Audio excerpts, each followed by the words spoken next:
On October 7, 2023, Hamas terrorists led an unprovoked attack on Israel that resulted in the death of at least 1,400 people, including 1,300 Israelis and at least 30 Americans, along with taking the hundreds of hostages, including 14 Americans. The attack of October the 7th has led to the death of 38 Americans, and at least 5 Americans remain in captivity. When's the last time we heard the names of these hostages? When's the last time you've heard anything from the president or vice president about empathy or concern for these hostages?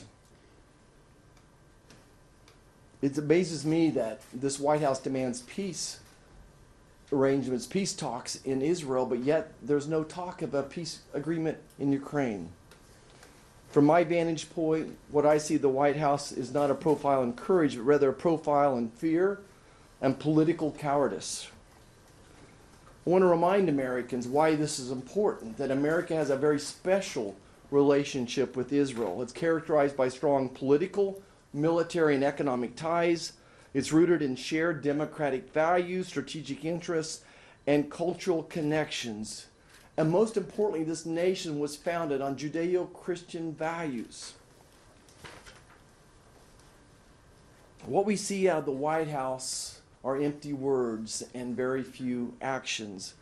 I want to remind everybody back home what President Trump did for Israel. In 2017, he recognized Jerusalem as the capital and moved the embassy there.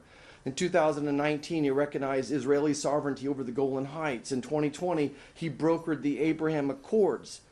He's defunded UNRWA. He financially broke the back of Iran. He got us out of the horrific Iran nuclear deal as well. What we need is unwavering leadership in the White House where our enemies fear us. This attack would have never have happened if Donald Trump was still the president. This is one more symptom of a weak president and vice president. Today I stand before you with resolute conviction that justice must prevail. The state of Israel has every right, and actually they've got a duty, a moral imperative to hold Hamas accountable for its actions. This is an organization that's consistently chosen violence and terror over peace and coexistence. Hamas actions are not just an affront to Israel, but to humanity itself, and specifically to America as they chant death to America. To all those who cry out for restraint, I would say this: would you stand idly by if your own children were under threat? Would you ask for calm if your own towns were targeted by an enemy that celebrates your suffering? Israel's actions are not just about security, they're about justice. They're about ensuring that terror cannot and will not dictate our future. Thank you.